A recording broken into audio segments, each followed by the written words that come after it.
En enero arranca el pago de los impuestos prediales. Si lo realiza durante los primeros 15 días, será beneficiado con un 10% de descuento. Puede efectuarlo de manera virtual desde el 1 de enero, a través de los canales virtuales bancarios y de forma presencial desde el 2 de enero en las ventanillas municipales de 7 a 17 horas. Ingrese con su código catastral a www.guayaquil.gov.es y consulte el valor a pagar. Sus impuestos son obras.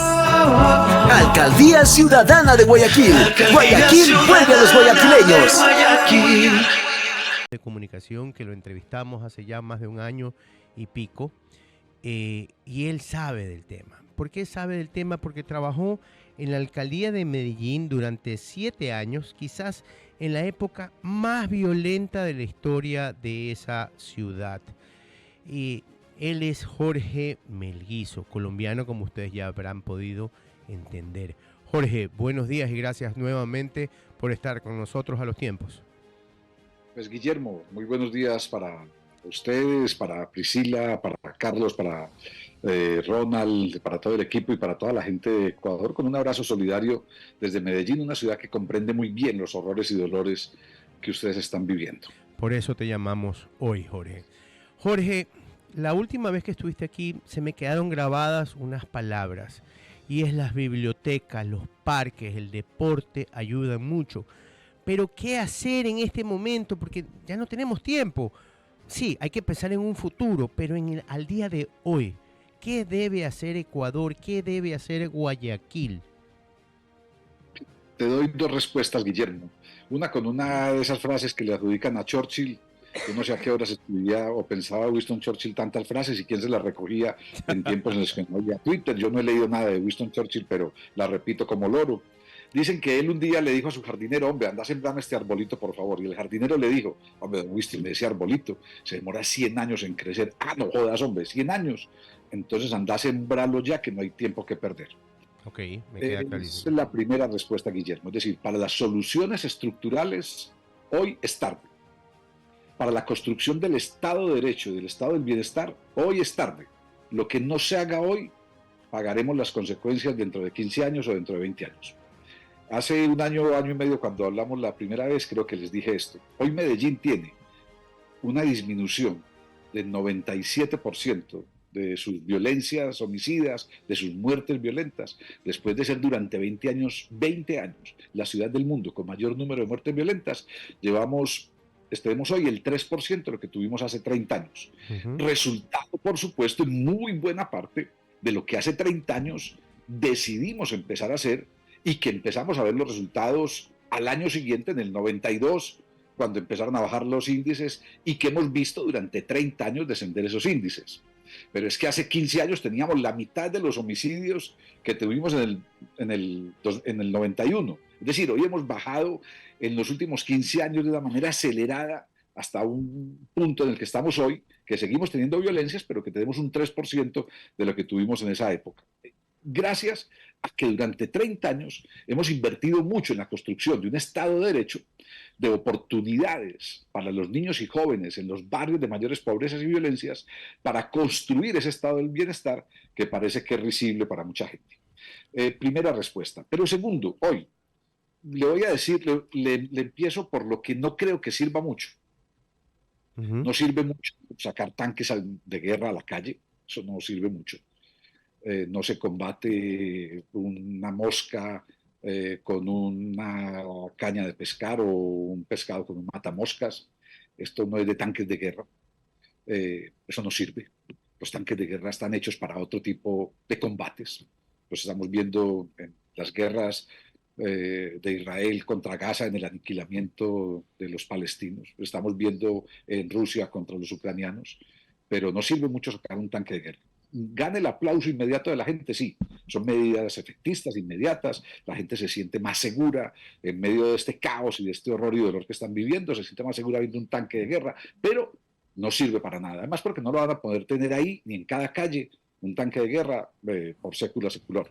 Cuando lo quiten, entonces la gente va a sentir que le quitaron la protección, que ese es el peligro. 2, no sirve tomar medidas coyunturales frente a problemas estructurales. Nuevamente, ganan el aplauso de la gente, porque la gente dice están haciendo cosas, pero hace falta, y ahora le digo, sobre estas tres primeras respuestas, le digo qué cosas pienso que hace falta. Hace falta que estados como el colombiano, y hablo en primera persona porque pues, es mi país y es lo que más conozco, pero también estados como el ecuatoriano, que conozco algo, estados como el chileno. Acabo de tener una entrevista con un medio chileno sobre la situación ecuatoriana, pero toda la conversación giró en torno a lo que podría pasar en Chile o a lo que ya está pasando en Chile, o estados como el argentino, en fin, o sea, necesitamos fortalecimiento de las instituciones. Necesitamos mejores policías, policías más preparadas, policías mejor formadas, policías más dispuestas a tener mejores servicios de inteligencia, que no sean atentados contra las libertades civiles, sino que sean realmente fuerzas de inteligencia en función de todas las criminalidades, no solo de estas criminalidades de bandas del narcotráfico, sino de todas las criminalidades, de la altísima corrupción, de las criminalidades de cuello blanco, todo eso. Necesitamos más inteligencia, esto es más de inteligencia que de fuerza, pero también necesitamos fortalecimiento institucional de algo para lo que yo creo que hoy no encontramos solución, que son los sistemas carcelarios. En Colombia el sistema carcelario es perverso, hemos avanzado en muchísimas cosas, pero les diría que muy poco en el sistema carcelario. ¿Es privado o es público? Perdón la pregunta, el sistema carcelario en Colombia. Público. Es público. Yo pensé que en algún momento ya era privado. No, el sistema carcelario es público, nuestras cárceles son del gobierno nacional. Hay un Instituto Nacional Penitenciario, y le digo, Guillermo, que una de las noticias recurrentes en Colombia, si ustedes buscan, no sé, hagan el ejercicio, los oyentes, pongan en Google, cambio de director del Instituto Nacional Penitenciario de Colombia, del INPEC, es recurrente, porque se les vuelan extrañamente los presos, como se volaron estos dos criminales de una cárcel. Volarse de una cárcel solo es posible si hay aceptación, complicidad. Correcto. O a connivencia de la guardia de la cárcel. Es muy difícil que alguien se vuele hoy de una cárcel sin que tenga complicidad desde adentro. Ojo, y no digo siempre que la complicidad sea una complicidad voluntaria. Muchas de estas complicidades son de cooptación criminal, o me dejas volar o mato a toda tu familia.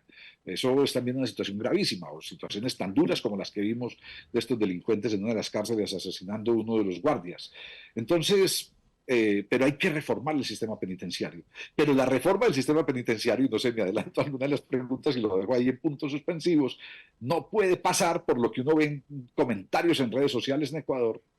Yo no sé además quiénes son, qué tipo de gente la que comenta en redes sociales, porque casi todos los comentarios son similares. Dicen, necesitamos un Bukele, necesitamos un Bukele, necesitamos un Bukele, como si eso fuera una solución. Pero también los comentarios es por ejemplo, los que se tomaron, estos 16 jóvenes que se tomaron el canal de televisión, cuando los capturaron, todos los comentarios, la mayoría de los comentarios abajo eran, mátenlos, mátenlos, no había que capturarlos vivos, había que matarlos de una vez, hay que eliminarlos. Es decir, es una sociedad que no respete la vida, ni siquiera la de un criminal, está jodida. Pero te hago una pregunta que te lo haría uno de mis oyentes. ¿Y nuestros derechos? No, son fundamentales, tus derechos son fundamentales. Sí, pero ellos no lo respetan, por eso es que la gente ha llegado ya, Jorge, estamos conversando con Jorge Melguizo, por eso son criminales, él es porque no lo respetan. Experto en seguridad, son las 9:48 de la mañana desde Colombia, pero ellos no lo respetan, entonces la gente está cansada. Yo no sé, Jorge, si puedes regresar en el tiempo a los años finales de los 80, principios de los 90 en Colombia. ¿No llegaron a este extremo también? Claro, se llegó a ese extremo tanto que formaron grupos paramilitares. Que aquí todavía no hemos llegado a eso, ¿no? Se formaron grupos paramilitares. Ojo, los grupos paramilitares, grupos que podemos denominarlos con una frase fácil, son grupos de ultraderecha que empezaron por ser milicias campesinas para defender a los terratenientes de la guerrilla, formados inicialmente por el narcotráfico. Los primeros grupos paramilitares, muerte a secuestradores, los formó Pablo Escobar con el resto de carteles del país. Hizo una cumbre de mafiosos en su finca a 4 horas de Medellín, en Nápoles, con todos los carteles de Cali, los carteles de Bogotá, para buscar, para armar una muerte a secuestradores y buscar a los que habían secuestrado a Marta Nieves Ochoa, una de las hermanas de los 3 Ochoa mafiosos de Medellín, que fueron los fundadores del cartel de Medellín. Y ahí empezó el paramilitarismo. Pero luego los dueños, los terratenientes de este país, los grandes hacendados, se valieron del paramilitarismo para mantener, digamos, el control sobre las guerrillas, para enfrentarse a las guerrillas. Y la famosa frase, cría cuervos y te sacarán los ojos, los paramilitares empezaron, por supuesto, sabían quién les pagaba, entonces sabían que tenían dinero, empezaron a secuestrar y empezaron a matar a los mismos que los habían contratado. Se generó incluso una oficialidad alrededor del paramilitarismo cuando el expresidente Álvaro Uribe Vélez era gobernador de Antioquia. Aquí en la región nuestra, Antioquia es el departamento del que Medellín es capital, se oficializó el paramilitarismo. Y bueno, todo eso devino en algo peor. Y hace 15 años, 20 años ya, 20 años va a ser, se desmovilizaron 30.000 paramilitares. O sea, se hizo una solución que se convirtió en un problema gravísimo. Y le doy un dato, según la Comisión de la Verdad, que se hizo con el acuerdo de paz con las FARC, los paramilitares, es decir, entre comillas, la solución armada para defenderse de unos, se convirtió en peor problema que la guerrilla. Me imagino. Jorge, muchísimas. Pero además, Guillermo, le digo solo una frase, y es, los delincuentes no respetan los derechos humanos. Pero usted no es un delincuente, Guillermo, usted es un periodista, usted tiene que respetarlos. Y el presidente no es un delincuente, el presidente de su país o el mío no es un delincuente. Ni las Fuerzas Armadas ni la policía son delincuentes. El Estado no puede responder a la criminalidad con criminalidad. Ok, nos queda clarísimo. El Estado no puede responder a la falta de derechos agraviando los derechos de otros. Lo que hay que construir precisamente es todo lo contrario, un Estado de derechos donde todos quepamos. Jorge Melguizo es especialista en transformación social desde Medellín, Colombia. Trabajó en las peores épocas en la alcaldía de Medellín por 7 años. Muchísimas gracias, Jorge, y feliz año. Con mucho gusto. Feliz día. Un abrazo.